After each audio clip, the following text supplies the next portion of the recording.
Welcome to Fascinating Entrepreneurs. 8 years old, I lived in the Jersey Shore, and there was a bunch of people. And every time when they would come off the beach, it would have to be like there's blocks of beaches, and they would come to one street corner. And when they're coming off the beach, so I went down and I found a wholesale candy store, and we bought a bunch of candy bars, bubble yum, set up a table, and started selling candy bars and ice cream and all kinds of stuff from the people there. And then it just grew from there. Just unbelievable. You catch the bug that early? I did. Yeah, when you grow up on the Jersey Shore as a kid, it's 4 months of hurry and 8 months of worry. So your parents are all programmed to make money in 4 months. So from a little kid, that's all. Yeah.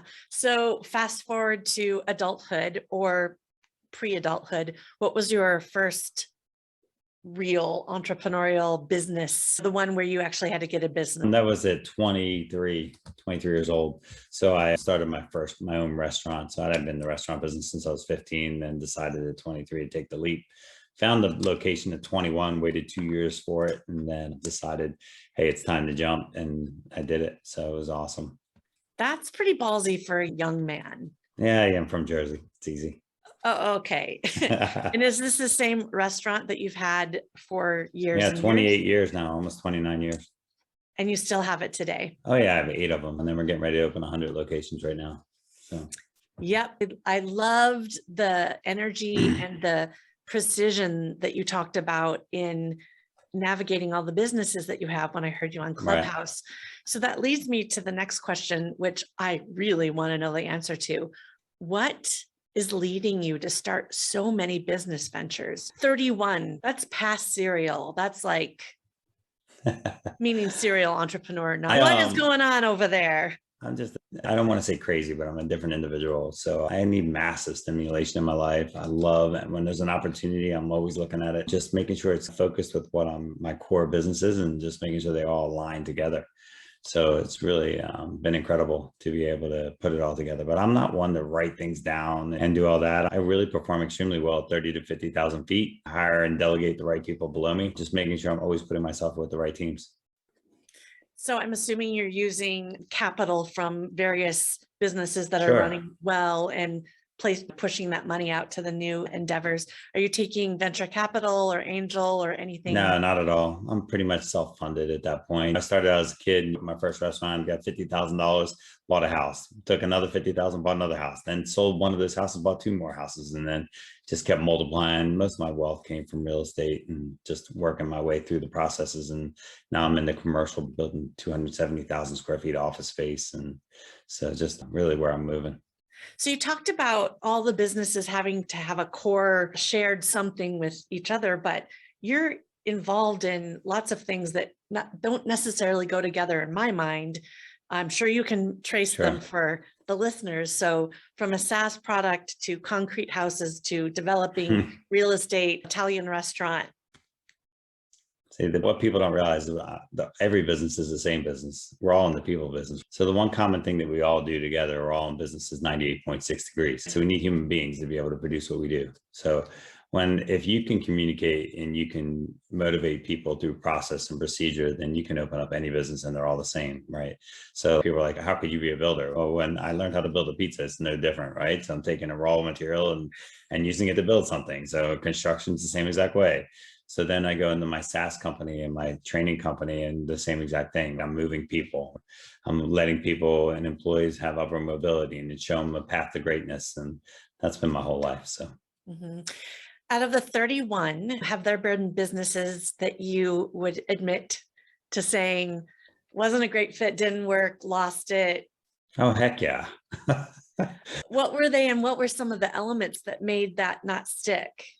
Perfect. One of them was a restaurant. And so what that was, not paying attention enough to the demographics where the location was. It was on a college campus. I thought it was the best thing. I said, this is going to be great. We're going to open up a little express unit right on campus. It's a captive audience. About 8 months in, so, man, why are we not busy?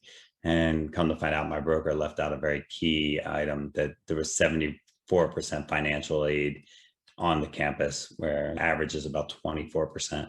So these kids couldn't afford this. So they were getting free pizza all over campus at 9 different locations, and made a whole lot of sense, but a very costly mistake. So, but it was okay. It was the best thing, great thing that happened to me.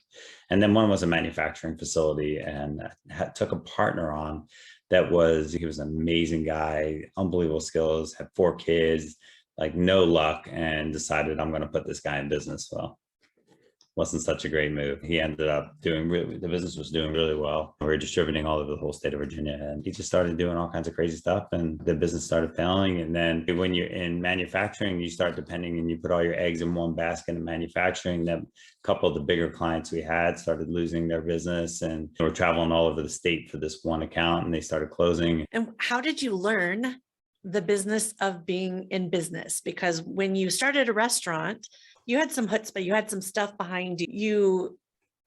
I don't know, did you go to business school?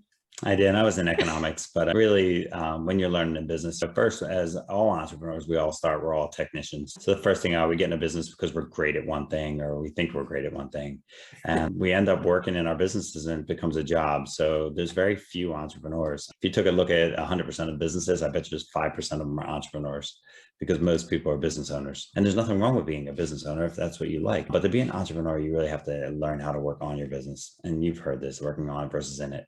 Yeah. But it's such a critical term, and I don't mind saying it because it resonates with a lot of people. But when you understand what it is to work on your business, then you're truly becoming an entrepreneur. And there's different phases of it. We go from business owner to entrepreneur. It might take 5 years, it may take 10 years, but eventually we get there. And it's interesting when you see older people start businesses in their 50s and 60s, they typically have a better chance of being an entrepreneur than a business owner because they have life experience. I'm there.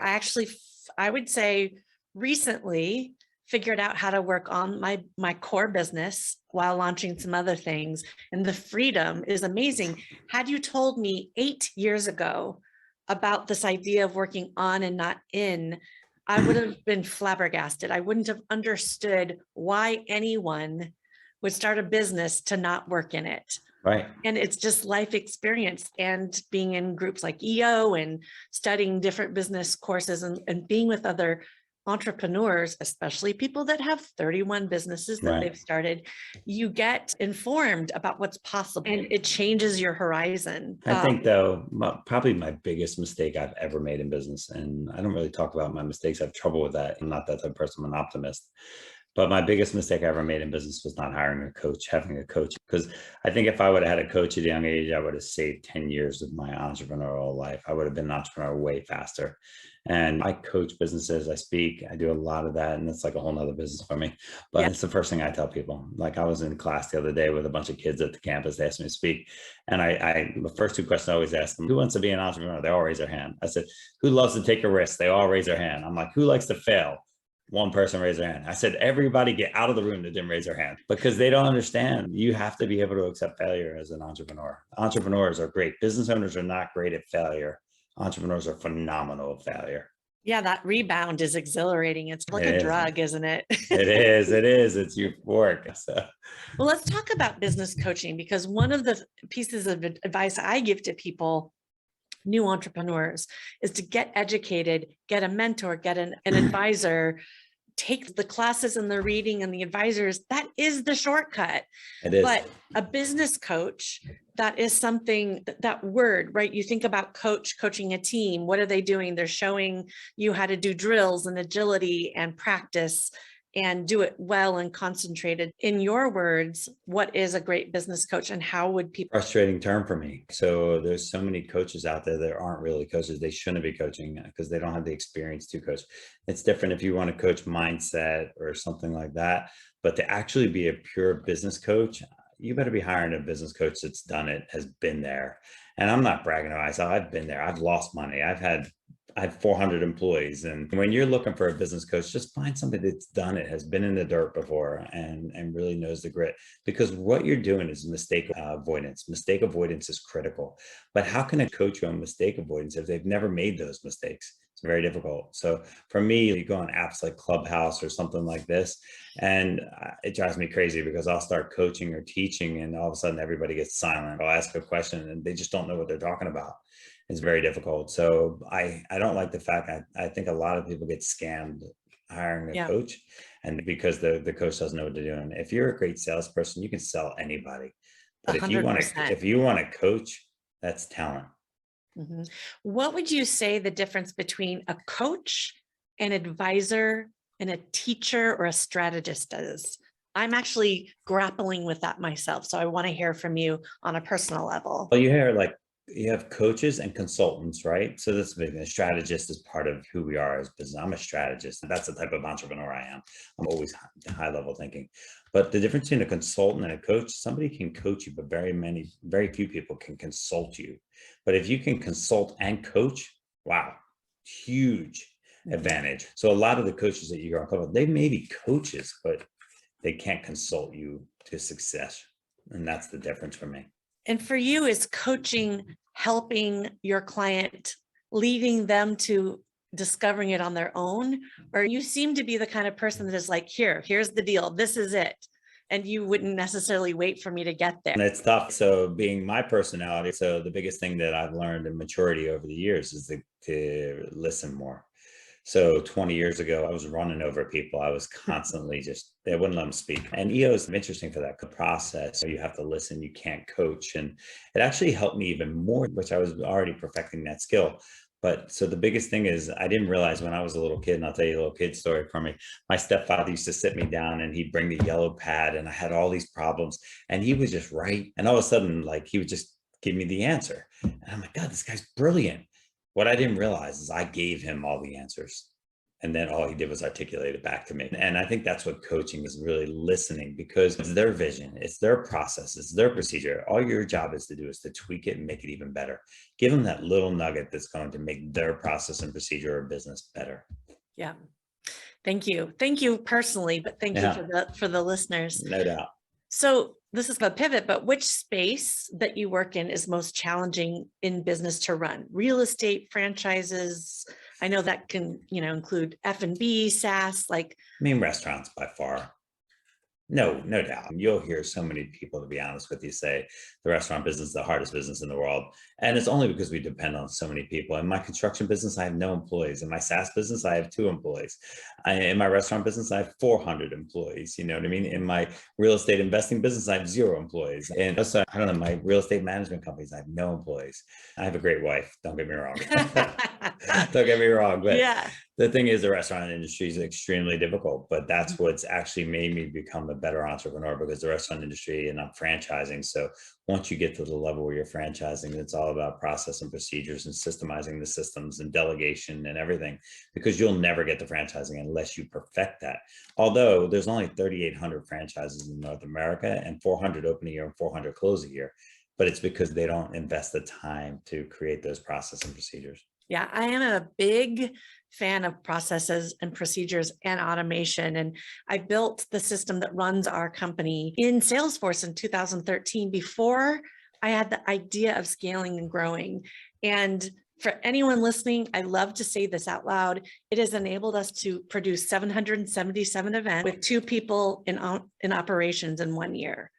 That's you great. understand the magnitude of that. But if you're not doing that, then you're just hobbling yourself. Right. So the question about restaurants, I interviewed Josh Kopel, who's an EO member out of San Diego, and he said that restaurant net margins or net profit is typically in the 4 to 6% range. That's 10% really low. is doing well. And why? It's different for you because you have numbers, right? After the 3rd restaurant that you open, that's when things start to kick up. That's what I've learned. I could be wrong, but yeah, talk to me about that. They don't know their numbers. They're not focused on their numbers. I've been running 15 to 20% ever since I started the business. So EBITDA was always everything. So how do you negotiate your contracts? So a lot of people don't know how to negotiate, right? So a lot of people in our space, I buy from one vendor. I buy from US Food for my restaurant business, but I negotiate my deals. I have more buying power buying from one vendor than I do from four. But an average restaurant guy will have four different vendors and he thinks he's scheming and trying to figure this out, but they just don't understand their numbers. And then location expenses and what do you do in your general expenses and controllables that you can control. You have to control the controllables. And that's what they don't do. And they don't focus on that. And then obviously marketing, so many people waste money on marketing. And a lot of things I teach is ROI first marketing. You know what the outcome is going to be before you actually place the marketing piece. There's 100 different aspects why people don't make money, but 4 to 6% is extremely low. Why be in business? You're not making money. Exactly. And That was the question I asked him. He had a $3 million Michelin rated restaurant, but it was painful. And so that's interesting. I think anyone listening that has a restaurant or a F&B business really needs to get a hold of you, but also get a hold of their expenses. I was also thinking there's a lot of labor that goes into serving people. Sure. And we complain as consumers about the cost of food and then the cost of tips. But I think, in my opinion, and I'd love to know yours, is that we should be paying more for the service of great food being prepared and delivered to us. It's an experience. And I think it's changing the mindset of a lot of people to get there. What do you think? I teach it every day. It's the two things you said. There's one that's very valuable and one that's not. It's not really about the food. It's about the experience, right? So if I go to a restaurant, I have an amazing experience, I'll be okay with subpar food. But if I have amazing Michelin level food and the server's terrible, it doesn't matter. Right. So it's all about experiences and enough businesses. And I coach a lot of this and we are all in the experience business. Human beings need experiences, right? During the pandemic, everybody's pushed at home and nobody's worked. Now you got to get back to work because we're human. So in that experience, so I teach experience. I don't have servers in my restaurants. I have experience creators. You wouldn't believe, I'd make you crazy if you heard my restaurants. And even in construction, when I work with architecture firms and I coach architecture firms, I'm like, you don't have designers, you have experience creators. I said, your designers need to think about what it's like sitting at the kitchen table. If that's the client is sitting at the table, what are they seeing? What are they feeling? Do you like the angle there? Is the window in the right spot? I said, but they don't do that. They sit there and design a house. The height ratio of where you sit and where the table is, right, is like so rudimentary. But if you get it wrong, it's miserable for. Well, where's the sun coming in? What window is the sun coming in? And how's it? Every time I have my coffee in the morning, the sun's in my face. So the architect should have thought, because you do all these programs where you can see where the sunlight hits the house at what time of the day. And like all of a sudden you design a pool of the house and it's in the shade all afternoon. Yeah, not good. No. Okay, I am really getting to like you even more and more. So it sounds like you're pretty transparent. What are your net income targets for your various businesses? Do they hover around the same, or is your SaaS business going up at 60%? Oh, no. I mean, SaaS is totally different, right? The profit is crazy. All the expense in the SaaS business. So if anybody's in the SaaS business, your expenses in the beginning, I spent $400,000 delivering a product and I don't have a lot of expenses going forward. And it's really built for the franchising space. So the cool part about that SaaS company is if you have a franchise model, I come to the franchisor, I build it for the franchisor, and then I'm done. I'll do another thing. Because he takes that system and he moves it everywhere else.